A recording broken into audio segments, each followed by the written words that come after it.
नमस्कार दोस्तों, हमारी आज की इस कहानी का नाम है कामचोर। शाम के 4:20 हो रहे थे।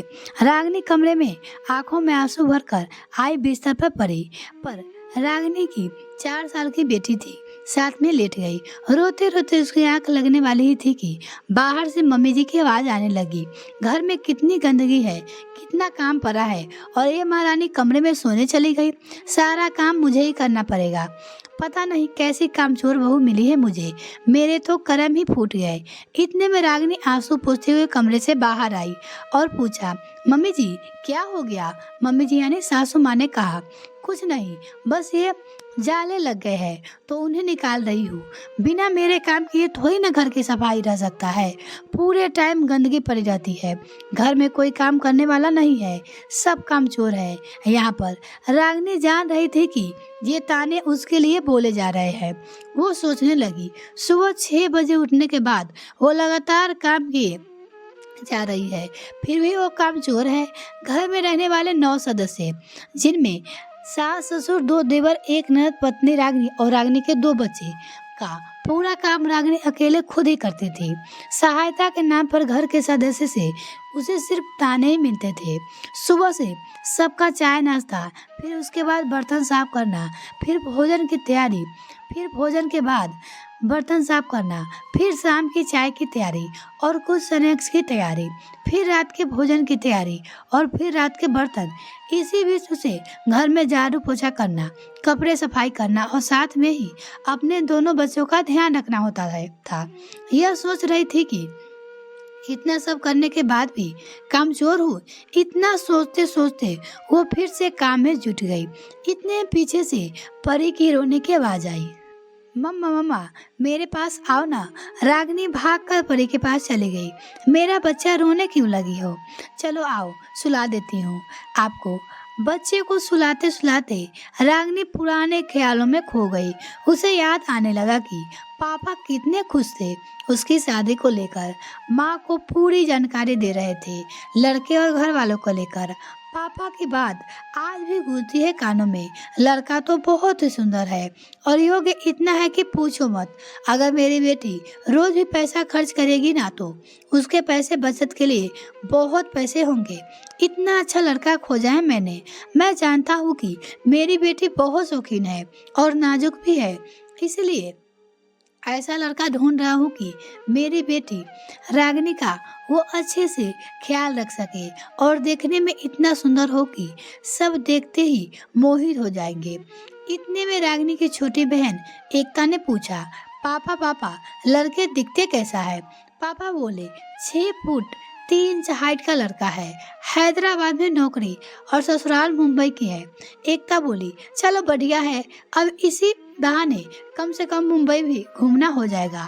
पापा कब आएंगे वो लोग हमारे घर? पापा ने बोला, बस परसों ही आने वाले हैं, मैं आमंत्रित करके आया हूँ। रागिनी चुपचाप अंदर कमरे में सब सुन रही थी और मन ही मन मुस्कुरा रही थी। इतने में छोटी बहन ने आकर बोला, क्या बात है दीदी, शादी वो भी मुंबई में? ओह जलवे है आपके तो। ये देखो पापा ने मुझे फोटो दिया है आपको दिखाने के लिए, देखो।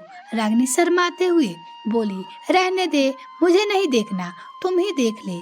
एकता बोली, अच्छा अच्छा ठीक है, मेरे सामने देखने में शर्म आ रही है तो अकेले में देख लेना। ये रखी है फोटो लड़के की। और एकता वहां से चली गई। एकता के जाने के बाद रागिनी ने फोटो को उठाकर देखा। फोटो देखते ही उसे लगा कि जैसे मानो यह बना ही उसके लिए है। घबराहट में रागिनी को उस रात नींद नहीं आई। दूसरे दिन वो बेचैन ही हो रही है, और होती भी क्यों ना, पहली बार कोई लड़का देखने जो आ रहा था। दिन बीत गए, लड़का वाले के आने का दिन आ गया। उस दिन घर पे तैयारी बड़ो जोरों शोरों से चल रही थी। माँ ने तो इतने प्रकार का व्यंजन बना लिया था कि मानो शादी आज ही हो। आज बहुत खुश थे। शाम के 4 बज रहे थे। इतने में अंकल आंटी का घर के अंदर आना हुआ। मेरे मम्मी पापा ने बहुत जोर शोर से उनका स्वागत किया। उन्हें अंदर लेकर फिर उन्होंने पूछा, विनय नहीं आए? तो आंटी जी बोली, आ रहा है, बाहर गाड़ी लगाने चला गया है। यह सामने गली में रास्ता नहीं था तो आगे जगह देखकर गाड़ी पार्क करके आएगा। उसने घर देख लिया है, आप परेशान ना हो। अंदर घरे फिर भी मेरे पापा को चैन नहीं था। उन्होंने छोटे बेटे को भेजा, जाओ विनय जी को घर तक लेकर आओ। रागिनी का छोटा भाई बाहर निकला और अंकल आंटी पापा और मम्मी के साथ अंदर की तरफ ड्राइंग रूम में आकर बैठ गए। फिर धीरे धीरे बातें शुरू होने लगी। थोड़ी देर बाद विकी, जो रागिनी का छोटा भाई है, विनय को लेकर अंदर आ गया। विनय की सुंदरता तो देखते ही बन रही थी। 6 फुट 3 इंच का रंग गोहरा, गले में काला धागा पहने हुए थे, नीला शर्ट और ब्लैक पैंट क्या खूब जच रहे थे। मैं नहीं, मेरा पूरा परिवार उनको देखकर तो मोहित सा होया जा रहा था। एकता सब कुछ बाहर का नज़ारा देखकर मुझे आंखों दिखाकर हाल सुना रही थी। बहुत ज़्यादा उत्साहित थी वो मेरी शादी को लेकर। थोड़ी देर बाद पापा ने रागिनी को बाहर बुलाया। रागिनी एकता के साथ कमरे से बाहर आई। रागिनी को देखते ही विनय ऐसा हो गया जैसे उसे कुछ सूझ ही नहीं रहा हो, और होता भी क्यों ना। रागिनी 5 फुट 6 इंच का कद, गोरा रंग, नीली आंखें और कमर तक तहलके सुनहरे बाल तक 5 तक सफेद चांदी की नहाई हुई लग रही थी। इतनी खूबसूरती के साथ देखकर विनय तो जैसे मानो अपनी सुध ही खो बैठा हो। वो एक रागिनी को देखता ही कुछ देर बाद पापा मम्मी और अंकल आंटी ने बोला कि तुम लोग वापस में बात कर लो, हम आते हैं। और ऐसा कहकर सभी लोग बाहर कमरे में चले गए। विनय ने फरीदार इंग्लिश में अपना परिचय दिया। रागिनी थोड़ा सहम सी गई और बोली, मुझे इंग्लिश नहीं आती। तब विनय बड़ी सहजता से बोला, मुझे भी नहीं आती, वो तो मैं बस ही हुई तुम पर इंप्रेशन जमा रहा था। तब रागिनी मन ही मन सोचने लगी, इतनी बड़ी बड़ी कंपनियां में काम करने वाले व्यक्ति को इंग्लिश कैसे नहीं आती होगी, तो सिर्फ मुझे सहज करने के लिए ऐसा बोल रहे होंगे। और उसकी यह बातें रागिनी को बहुत भा गई। रागिनी और विनय बात शुरू हुई थी कि लाइट गोल गई। मध्य वर्गीय परिवार होने के कारण इन्वर्टर और जनरेटर की व्यवस्था तो वो नहीं कर पाए थे, तो एक मोमबत्ती को जलाकर उनके कमरे में एकता दे आई। तो विनय ने बड़े ही प्यार से कहा, इसकी जरूरत नहीं थी एकता, तुम्हारी बहन इतनी खूबसूरत है कि उसके सामने इस रोशनी की जरूरत ही नहीं थी। विनय की ऐसे सब सुनते ही रागिनी तो मानो शर्म से लाल हो गई और गर्दन झुककर धीरे धीरे मुस्कुराने लगी। एकता यह सुनकर बोली, वाओ सो रोमांटिक, और इतना कहकर कमरे से बाहर चली गई। फिर विनय ने रागिनी से कहा कि मैंने तो तुम्हारी फोटो देखते ही हाँ कर दिया था, पर फिर मुझे लगा कि तुम्हें भी तो लड़का पसंद आना चाहिए, इसलिए यहाँ मिलने चला आया। मेरी तरफ से तो हाँ है, अब शादी तुम्हारी मर्जी पे डिपेंड करती है कि तुम्हें भी पसंद आया या नहीं। यह सब सुनकर रागिनी मुस्कुरा रही थी और नगरे झुकाए बैठी हुई थी। दोनों ने कुछ देर बात की। इतने में एकता आई और मुस्कुराते हुए पूछा, क्यों दीदी, और बातें करनी है कि आ जाओ। विनय ने बड़े प्यार से बुलाया, नहीं अब तुमसे बात न करनी है, तुम आ जाओ। इतने में घर के सभी लोग कमरे में वापस आ गए। रागिनी उठकर अंदर चली गई और मम्मी पापा भी अंदर आ गए ताकि लड़के वाले को कुछ देर बात करने का मौका मिल सके, वो आपस में विचार कर ले। थोड़ी देर बाद आंटी जी ने उठकर रागिनी को माँ को गले लगा लिया और बोली, हमें आपकी बेटी बहुत पसंद है, मुझे अपने बेटे के लिए ऐसे ही बहुत चाहिए थी। वो रागिनी की सास कहती है, तो क्या हम रिश्ता पक्का समझे? और माँ और पापा तो समझो जैसे खुशी का ठिकाना ही ना रहा हो। पापा की आंखों से खुशी के आंसू भरे हुए कमरे में अंदर आए और रागिनी को अपने सीने से लगा लिया और बोले, मैं जानता हूँ मेरी बेटी को कोई रिजेक्ट नहीं कर सकता। उस समय रागिनी और रागिनी के पिताजी दोनों की आंखों में खुशी के आंसू थे। तय हुआ कि सगाई कल ही करेंगे।